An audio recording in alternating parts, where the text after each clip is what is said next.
Welcome to Unleashing Happiness with Cecilia Hendricks, the podcast where we'll share ways to change your mindset, change your habits, and change your life.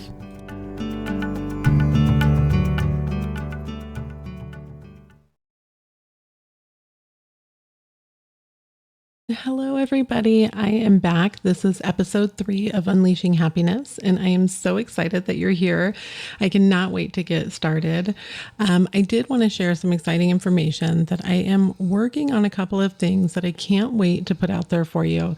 And one is going to be a one-pager kind of free download that you can take to start working to identify things in your own days.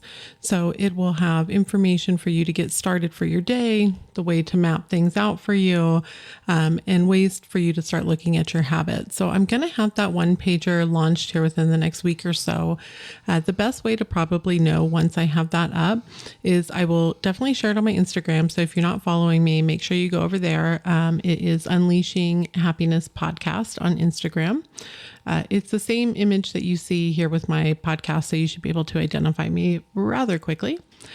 Outside of that, you can also sign up for my email list. So if you go to my website, ceciliahendricks.com, I have a sign up for the email list, and that I will definitely share out information how to get that one pager once it's available, as long as with some kind of additional information that I'm working up for folks. I will be sharing more in a couple of weeks. I'm really looking forward to everything that's coming. I'm getting very excited, and I hope you are too.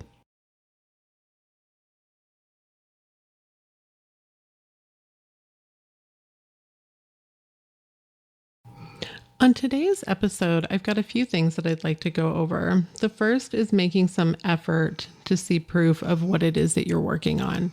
The second is looking at how you can set up your day for success using daily goals and to-do lists. I'm a huge proponent of using both of these. It has been something that has really helped frame my life, my days, the way that I'm handling things, and just the way to keep me kind of on track. It's very easy for me, especially, to get started in the morning and be super motivated and ready to go. And then by noon, work and life and, doing laundry and doing the dishes has kind of taken over, and I just end up falling off. And so when I have these things, it really helps keep me on track. So I want to talk a bit about that.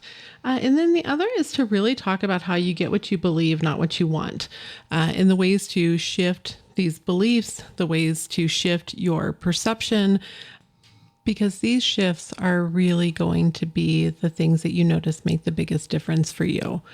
That is what I have found. Everyone that I've worked with, that's what they have found. And folks that are doing very well in their lives, if you start to pick up on any motivational speaker, kind of what they're sharing, what they talk about, the gurus, the spiritual leaders, motivational speakers, etc., they all really share this kind of same message, that shifting your perception is really the key, because life is going to keep coming at you, and the way that you manage that, the way that you have your reactions to that, the way that you perceive this, and really the way that you take things personally or don't take them personally, will make a massive change in just your overall well-being, the way that you see things, the way that you're able to cope. So with that said, let's go ahead and jump right in. I started reading a new book recently that is focused around being aware that you're being aware. I'm pretty sure that's the name of the book. It came up as a Kindle recommendation for me. It sounded really interesting. So I jumped in. And one of the analogies that they give in that book is one that I also read in the book More Yourself, which I've shared information about on this podcast before. And the analogy is that the sky is always blue. And even if it's a cloudy gray day, behind those clouds is still a blue sky. And that when you're looking at those clouds, that it can seem like there is no longer a blue sky, that the sun is not behind there, that there's not clarity, a little bit more joy. I think the majority of us, although I still like a rainy day, do prefer, days that have the crisp blue skies, the sun shining on you. It's a little bit better for our mental state, if you ask me.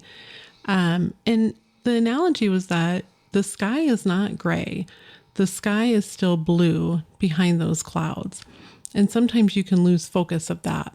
And the way that I see that is that the blue sky is kind of your happiness, your joy, your contentment in life, finding ways to enjoy life, to really see the good things in life, because there's tons of good, even in my darkest moments, which I will share some of those in this podcast episode. But even in my darkest moments, I still had sight of the blue sky. There's still moments that shine through. And the more that you can focus on that and focus on the fact that things will get better and have faith in something greater than yourself, the more likely you are to kind of pull yourself out of that. And this isn't just me sharing that. They have done studies, especially around Alcoholics Anonymous program. And part of what really showed who was going to be successful versus who was not was this belief in a higher power. And that higher power for you can be totally different than the higher power for me. So whether you believe in God, the universe, just some sort of source power, life source, etc., whatever it is, a belief in a higher power that has your best interest in mind will really start to shape the ways that you behave. Because when you have faith that things can get better, that you will see the blue skies again, you're able to continue to move forward, and you're able to find those joyful moments in the days that are really difficult. One of the stories that I will share was back from when I was pregnant with my daughter. So I got pregnant when I was 17. It was with my boyfriend at the time, and admittedly, I was really excited. There was some difficulty with, my family life at that time for sure.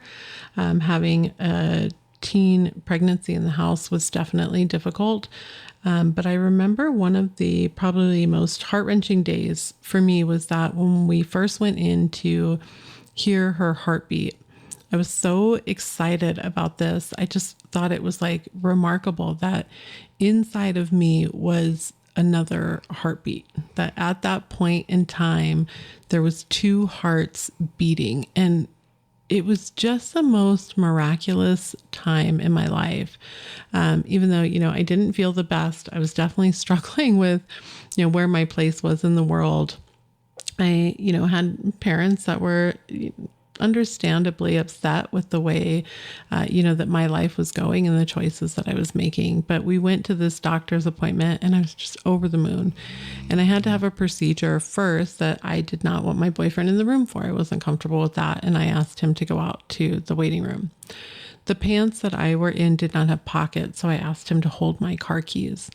And my younger sister was also out in the waiting room. She was always amazingly supportive of me when I was pregnant. Just thought it was amazing. Could not wait to be an aunt.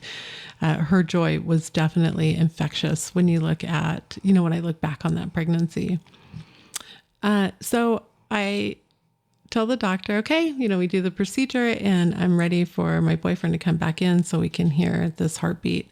But only he was gone. So he had left in my car. And luckily I had money to pay for the doctor's appointment, but I waited for a while thinking like he had to have just gone somewhere quick. I'm sure that he'll be right back. He never returned until I think it was at least, I shouldn't say never, but it didn't return for about an hour and a half. And I had to freak out calling people, trying to locate him. And even though I was waiting, for him, the doctor had finally said hey, we've got other appointments. I'm sorry, we're not going to be able to wait. We need to make sure that this heartbeat's okay.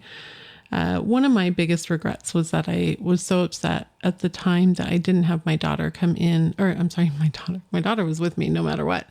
I didn't have my sister come in so she could listen to the heartbeat. And if I could go back in time, that is definitely something that I would have done. But instead I was alone. And, even though I was alone in that moment, and I was definitely devastated. I didn't understand why somebody would do that or why they would just disappear that way. The joy of hearing this life within me, literally the life. And my daughter is remarkable. She's one of the most remarkable people you will ever meet. And I know that I say that, because I'm her mother. And of course I feel that way. But just even looking at her as a person, and when other people talk to me about the person that she is, her life on this planet is so meaningful because she is just so remarkable and kind. And I think she's doing great things with her life. And I hope that I can share more of that in the coming episodes, but I'll definitely want to check with her before I share more than this personal pregnancy story. But I know that after the, appointment, that although I was really upset and I, definitely did not understand. And of course I had pregnancy hormones and I was young and just really confused. Me and my sister went and hung out and we had a couple bucks. So we went and got a milkshake at Dairy Queen and sat trying to figure out where the heck my car was so that we could get that back. But the thing that sticks out to me, the most about that day, now that I look back on it, is the fact that I was still happy. I was overjoyed about having a child. Even though there was a lot of hardships in my life at that point, I really had this faith that once you give something to God, if it's something that you just can't handle and the weight is way too heavy for you, you just give it to God and everything ends up working out the way that it should. And sometimes getting to that working out can be a real pain and it can be frustrating, and you may not be able to always see what the end outcome is going to be, especially when you're not consciously working on your mindset or consciously working on what state and identity you are dwelling in, or consciously, reviewing an end goal. Because at that point in my life, I definitely was not. That was not something that I understood. It was not something that I was familiar with. I just had the belief that my mother had always shared with me that God always provides, and you just give it to God when it's something that's too much. And so that was kind of what I did that day. And instead I focused on, the joy of the new life and the fact that I was going to be a mother. And that even though being in that position at the age that I was definitely creating a lot of hardships in many areas of my life, the one thing that I had absolute faith in was that I loved that baby. And I was going to do whatever I needed to make sure that she not only felt that love, but also had a good life. And that was, definitely my focus for all of my children, no matter, the financial, emotional, or relationship situation I was in when they were coming into the world, was that without a doubt, I knew I was going to love them as much as I could love them. So for me, the gray sky during that time was all of these external forces that were difficult in the least, difficult to deal with. And there was more. I'll probably share more of those stories as time goes on, but I have to figure out my own balance of what I want to share and what I do not want to share. But that was a story for me that really shows focusing on the blue sky that's behind the clouds. Being left there was a cloud, and it was a huge cloud, and it was a frustrating cloud, and it was an unfair cloud. But the blue sky was my daughter and also my sister. Like I said, I do regret that I didn't have her come back to listen to the heartbeat, but the fact that she was there and that I wasn't alone really allowed me to remain, focused on what I wanted to, which was whatever blue sky was there. And I was really thankful for her that day. Although I do regret that she even had to see the fact that I was being treated in the way that I was, but I do hope that she learned something from it as well, because any experience that we have in life, if you start to see it more as learning a lesson, it really also helps frame your perception.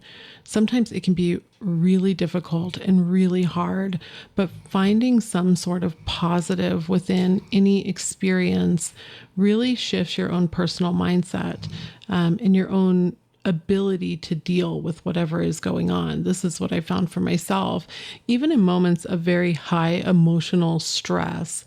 When I'm able to stop, take a moment, use the emotional intelligence tools that I have learned over the past few years, take a step back and really take a look at what I feel is going on, what I feel is happening to me, and the lessons that I can learn in that, it just really helps the whole way of me being able to deal with it.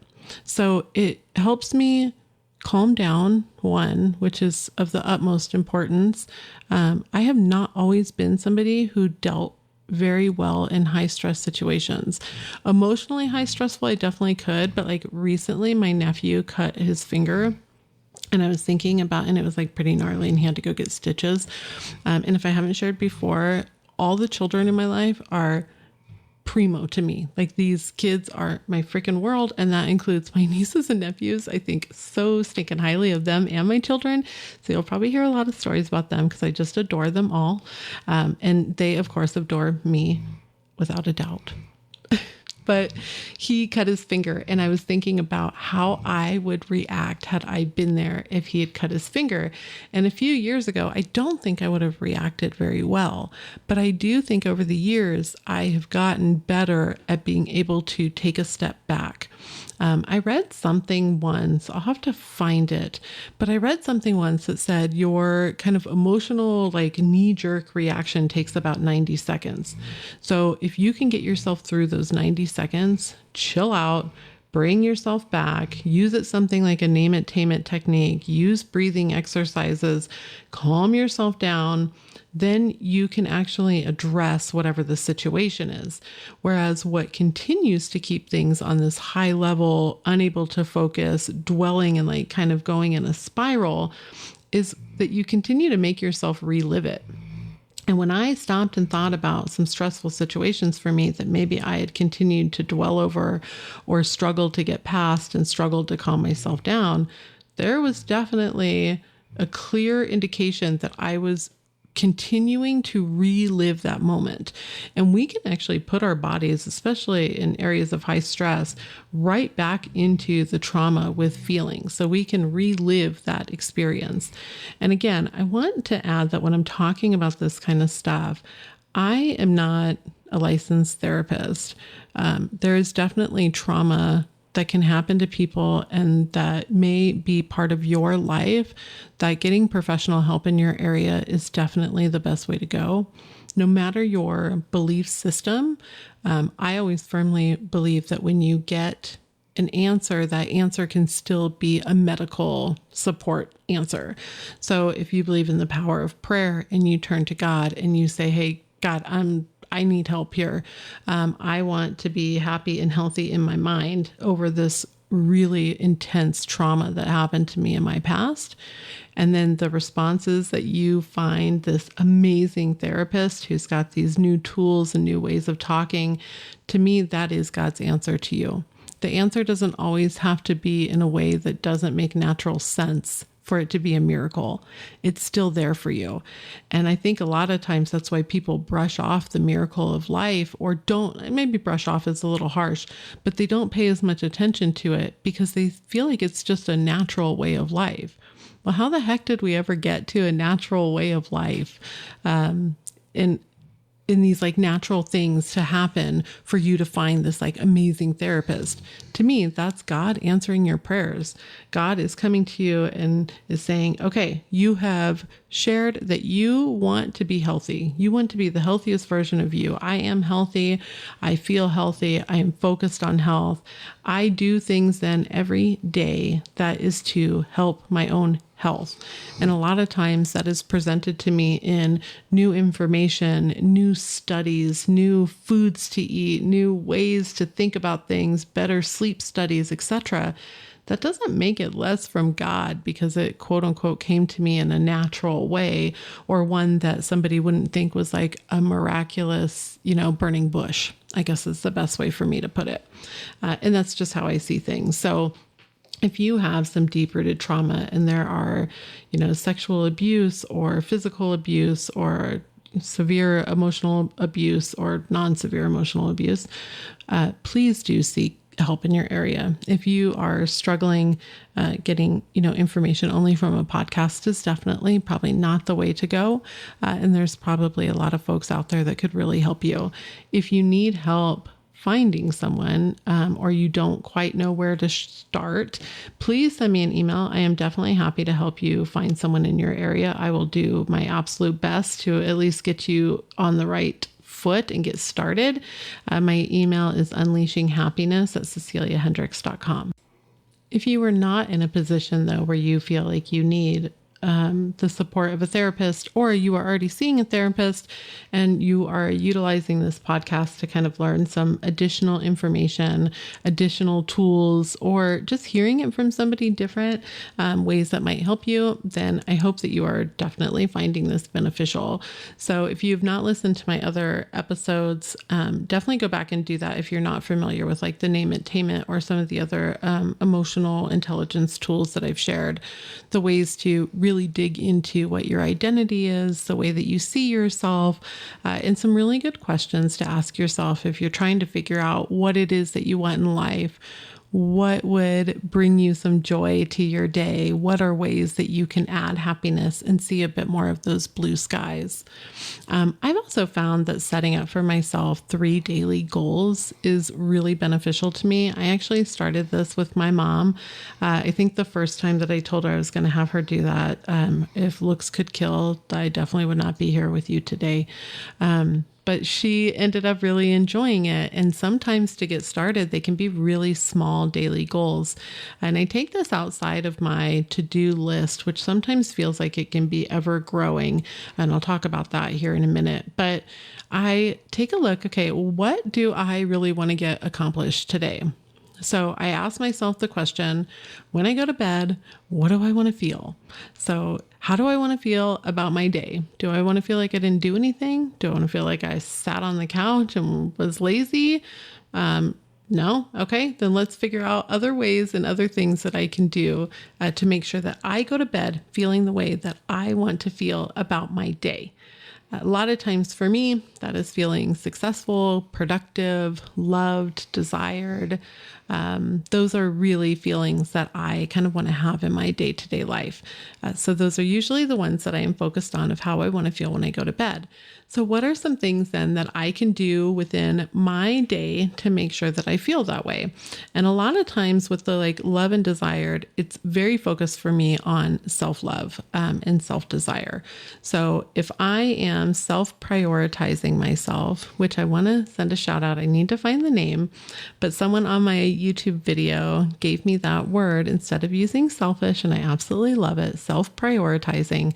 But when I am self-prioritizing myself, that makes me feel loved. And I have really found that the more that I am doing that, the more that it's being reflected to me, either from my spouse, my children, people that are in my life, some very close friends of mine. Like, I just feel more loved, and loved is like an encompassing love, right? Like I can love a friend. I can love, my children. There's multiple facets to love, and feeling that love can come in many different forms. And so a lot of that for me is focusing on myself first. I self-prioritize myself. And then if I want to feel accomplished, that's also looking at myself. What are the things that I can do that can help me feel accomplished for the day? So those goals might be something more aligned with that I'm going to do my skincare for today. Or one of my goals could be that I'm going to finish a task that I have not been able to finish or that I have not finished. One could be, I just recently got myself a kayak. And so one of my goals was to finally figure out how to strap this thing to my roof. And so this was a little bit outside of a to-do list for me, although it can be very similar. So if you group this in with a to-do list, I think that's fine. But for me, I break up my to-do list into 3 different kind of sections. I've got my must-dos that have to get done no matter what. I've got my stuff that I really need to get done within the next couple days, and then the running list that I'm just adding stuff to that I need to get done kind of eventually.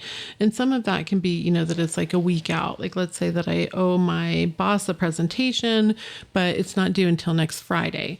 Well, that's going to go onto my, coming up to-do list. So I don't forget about the item, but it's also not on this list that then looks like it's never ending. I'm a big writer. I have multiple notebooks that I carry around with me. I'm always jotting down notes. It's just the way that I work and keep things organized for myself. And keeping a list that is really all the things that I need to do, whether that's pay my bills, get a presentation done, call somebody for the sprinklers, etc. I'm able then to look at that list and add it to my must-dos for today or need to do within the next 24 to 48 hours. And when I do that and I have this must-do for today, I am very thoughtful about what goes on that list because I like to give myself small wins so that it gives my brain a little ooh, go you. You did such a good job. Look at you crossing off all the stuff on your to-do list. And I'm kind of a nerd like that. I like being able to cross things off my to-do list. I like getting this stuff done. And so that I'll put even little stuff on there. For my must do is make the bed. I feel much better when I make my bed. There's actually studies that have shown that when you start your day with making your bed, it's just a really good way to get going. I have a spouse who sleeps in much later than I do. I tend to wake up really early in the morning. So a lot of times my making of the bed is a little bit later in the morning, and that's totally fine. It's still something though that's important for me to get done. And then I'll do on the different days, making sure that I water and take care of my plants. But I add these small things. I take my dog on a walk every day. So I add that to my to-do list. If I'm doing, yoga that day, I'll write out that I'm doing yoga. And then some of them are bigger ones. They can be work focused, or it can be something, that I really need to get done, like cleaning out the fridge or making sure that I go grocery shopping or whatever it is. And these are things that I know have to get done that day. And my goal then sometimes for the day, especially when I was first getting started in this, was one of my goals for the day would be to finish my to-do list. I was in a pretty bad habit for a while of writing out this massive to-do list, and I would get so overwhelmed when I looked at it, and then I just would barely get anything done. It was I was trying to use to-do list to make myself more productive, but instead it was really backfiring on me. And instead I just wasn't getting much done at all because I would make my bed, take the dog on a walk and be oh my gosh, my list is so long. I don't know what to do. I'm overwhelmed. I don't even know where to start. So the things to do is really focus on getting a little bit better every day. I think a lot of us have heard the 1% better rule. And if you're getting 1% better every day, you end up doing much better and you stick with it longer than if you tried to make this massive overhaul in a day. I think a lot of people, myself included, have gotten themselves stuck in this cycle where it's I'm sick of my life, or maybe even I'm not that sick of it, but there's parts of it that I really want to change. And so I'm just going to go all in. And tomorrow I'm going to start running 3 miles and I'm going to get up and I'm going to do this. And I'm waking up at 5 o'clock in the morning and I'm going to make my bed. And then I'm going to eat perfect all day long. And I'm going to get all this stuff done for my work. And I'm just going to be She-Ra and go crazy. And I'm guessing that a lot of people maybe listening to this don't know who She-Ra is. I love She-Ra. But maybe Wonder Woman would fit a little bit better, or, Superman. But then you get caught up in being this is too much. You've now kind of overloaded yourself and your brain with too much change, and your old habits are very likely to set right back in very quickly. When I really stopped and decided, okay, I need to look at some core habits that I have and ones that I would like to change to better my own life, but I need to do this in a sustainable way for me. I started making a lot better changes very, very quickly. Making the small, sustainable ones held out longer for me than trying to do this massive overhaul of the way that I was acting and behaving. I've shared that I already was an early riser, so having time in the mornings was already available to me. I'm usually pretty high energy, especially in the morning. I wake up like the Energizer Bunny, just in a pretty great, fantastic mood. some people call that a little annoying first thing in the morning, but luckily I'm all by myself. So I can be just annoying to me. But I wake up and I'm in this like great mood. And when I wake up, I'm ready to go. Like I don't really lay in bed. I don't do that. Now that said, come 8 p.m., I have nothing left to give to anybody. So I really decided, okay, I'm going to take a look at my life. What is the best way for me to use the way that I already naturally am to my advantage to start getting more done? And of course, the mornings for me was the biggest area that I could do some improvement. Although I was already up in the morning, I was not being very productive in my morning. So I would wake up and read and drink coffee. And that was essentially it for like a few hours. Sometimes I would like unload and reload the dishwasher. I might, kind of do a little bit of things around the house. For a while, I was getting up and going to like really early morning workout classes, but that habit also fell off. So I really wanted to take the moments that were already available to me and make sure that I was using them to the best of my, to the best of my ability. And so I think a lot of times, especially now, there's a big push for a morning routine and how you have to wake up early and you have to do all this stuff and, you have to be up by 5 a.m. I'm not sure that I buy into that. I don't really have any research to point to it, but I think people are different. And there's some people that are going to have more energy later in the day and some people who are going to have more energy early in the morning. And what I would recommend is that while you're looking at doing this is start to use that to your advantage. But make sure that you're using the time a bit more wisely. And what is a good use of my time is probably not going to be a good use of your time. The things that I want to get done may not be the things that you want to get done. And it's really important to get really clear then on you, what you want, the way that you see things, and what you want to get done in a day versus trying to mirror somebody else's life. It's great to really admire people and to think highly of them and be like, wow, that's really awesome. They do that.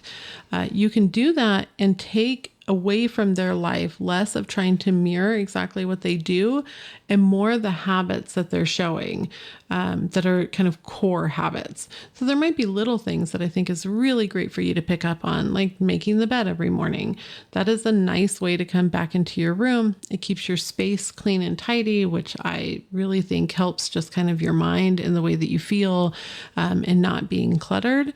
But outside of that, I don't think everybody needs to wake up at 5 o'clock in the morning. I do recommend making sure that you wake up with enough time to actually get ready without being rushed and frantic in the morning. So whatever that looks like for you, but waking up and like rolling out of bed and getting on your first work call within 5-10 minutes of waking up is really not optimal. In my opinion. So I don't see how that works. I don't know how people do that, but I know a lot of people do. But to me, I would at least make sure that you're waking up with time to kind of get your day started on the right foot and sit down and ask yourself, okay, if this is how I want to go to bed at night, this is what I want to feel. What does the rest of my day look like? What does it look like when I wake up? What kind of foot do I need to get myself off on to have the kind of day that ends with me feeling this way? The more curious that you can get with yourself about this, the more you'll start to really identify like, oh, wait a minute, I could do this, this, this, and this.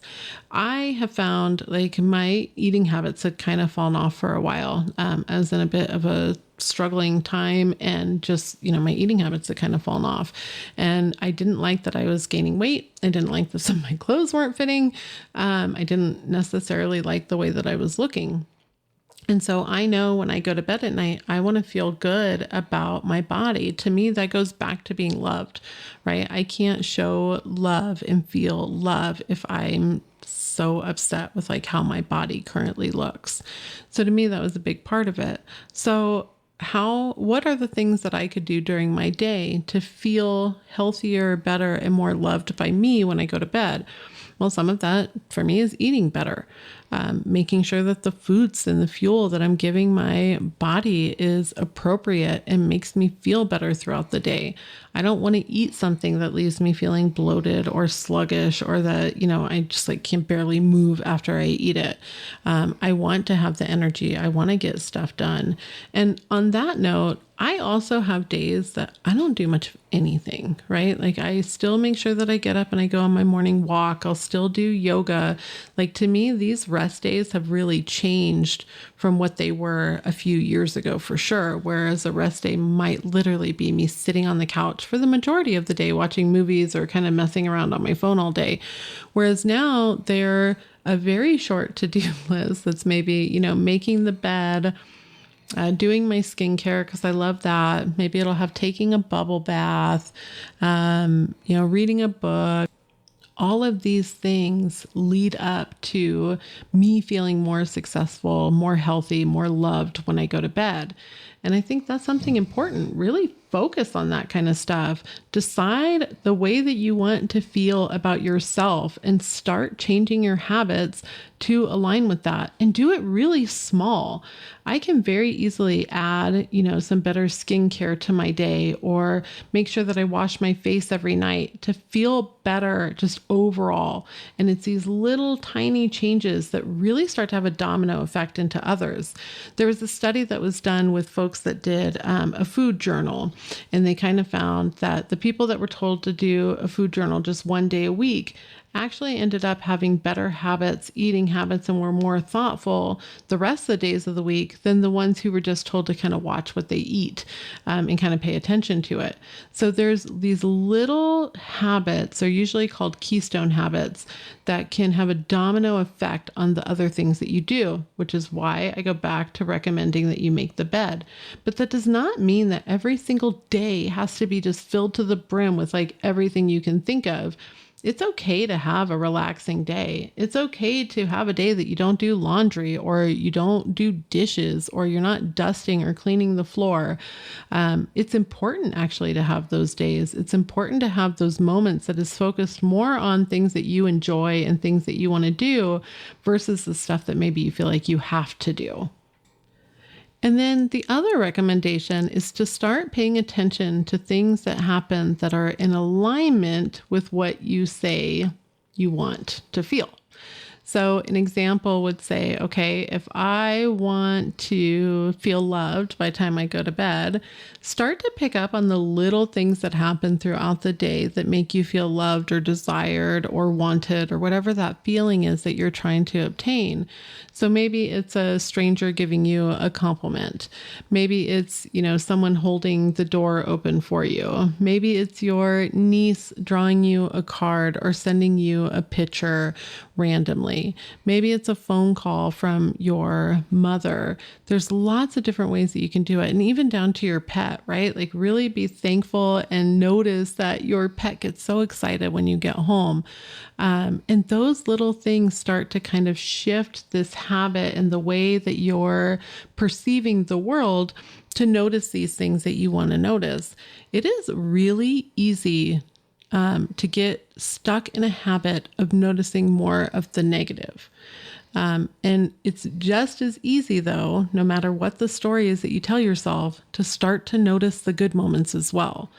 When I talk about speaking kindly to yourself, this is a lot of what I'm talking about. You have a choice in the way that you perceive an event. Now, there are times where your emotional reaction, the knee-jerk reaction, is going to take over the way that you can initially see that event, especially when you're first getting started. And you should not be upset with yourself about that. You should not be frustrated with yourself about that. You should definitely own that, understand it, and be okay with that, because that's just life. And I think that's the way it's going to go. But after that, you have a choice in the way that you handle it from there. So you have your knee-jerk reaction. You figure out a way to give yourself 90 seconds to get yourself through that knee-jerk reaction. And then you start to look at tools that work for you to calm yourself down so that you can look at this objectively. When you start doing that, really start digging into the questions, really start being curious with yourself. Why didn't I like that? What was triggering to me about that? What was the feelings that I had that bubbled up? Why was I unable to let go? Why do I want to continue to go back to that moment? But also do those for the good moments, ones that like all of a sudden you're just really excited. Somebody does something and you're grinning from ear to ear. Ask yourself, why do I enjoy this? Why is this something that I like? What part of me is this lighting up? How can I continue this in my life? Those are all really important things to start digging in. And then you can identify the things that you enjoy in life, the things that you like, and maybe the things that you want more. But it also starts to put your attention on something other than the situation itself.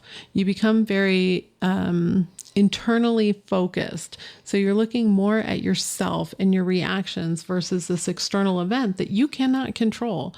I have done, like I've said, a lot of studying around different types of belief systems, whether, that's God, a law of attraction, a law of assumption, all of this kind of stuff. None of them say ever, not any teacher says you can control every piece of the world consciously. And the reason is because we have so many subconscious beliefs that there are things that are going to play out in your world that you cannot control. Your life may not be bliss every single day, but the thing that you can control is your reaction to it in the moment and in the days, weeks, hours, years, whatever, following that moment. You choose if you're going to continue to dwell there. And it's really difficult to accept that because it's very easy to say, but this person did this to me and I'm mad at them for it. I understand that. And you can definitely be mad at them. I've had people do things to me that I thought was horrific. I shared a story about this earlier in this podcast. That was not an okay way to treat me, but I don't want to continue to live that emotional reaction to that event. Instead, I would prefer to live my life in a way that's full of joy, that I can see the blue sky, that I see these good moments, and that I recognize that even within that, there was a lesson to be learned. It taught me a lesson of the type of people that I was around. It made me consider who I actually want in my life. It made me consider what type of red flags can I watch out for in the future. And this is all well before I knew any of this stuff and definitely had a fiery temper and, emotional reactions that were nothing close to intelligent whatsoever and really dwelled in stuff. And I had a really rough time for a long time, but I learned so much about myself and the way that I can react coming out of that, blossoming from that, growing from that. And sometimes maybe that stuff feels cheesy and maybe sometimes people think, well, isn't that toxic positivity?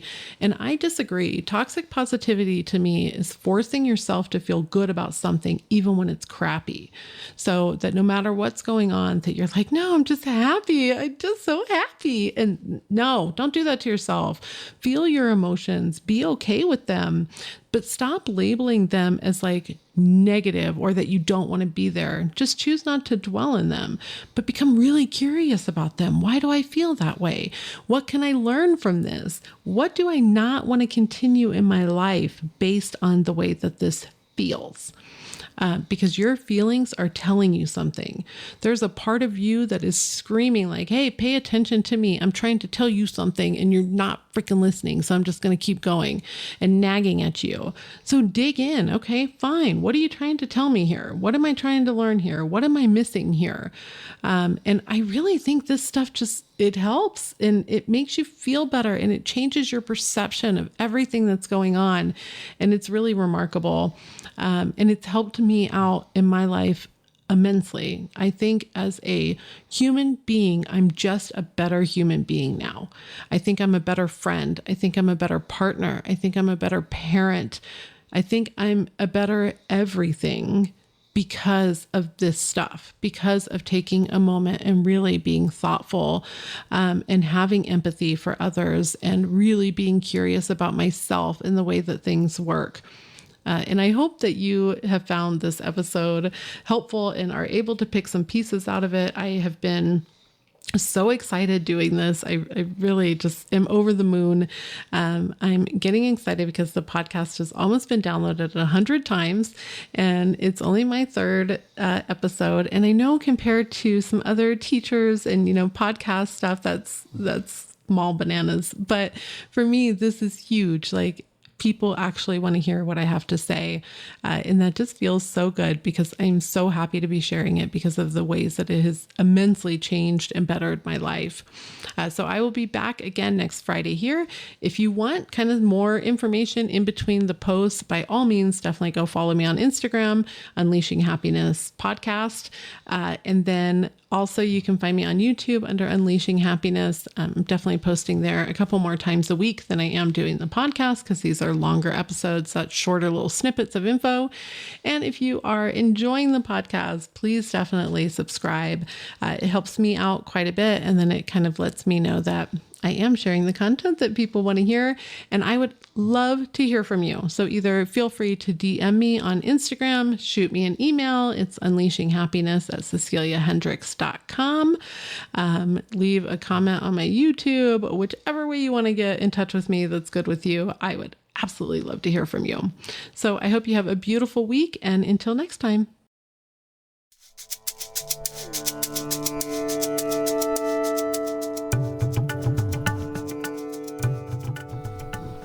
Hey all, thank you again for joining me for this podcast today. And if you're new here, welcome. I'm extremely happy to have you here. It's a very exciting journey that we're on. I wanted to do a quick reminder that if you want to visit my website, you can do so at ceciliahendricks.com. And you can also find me on YouTube at Unleashing Happiness.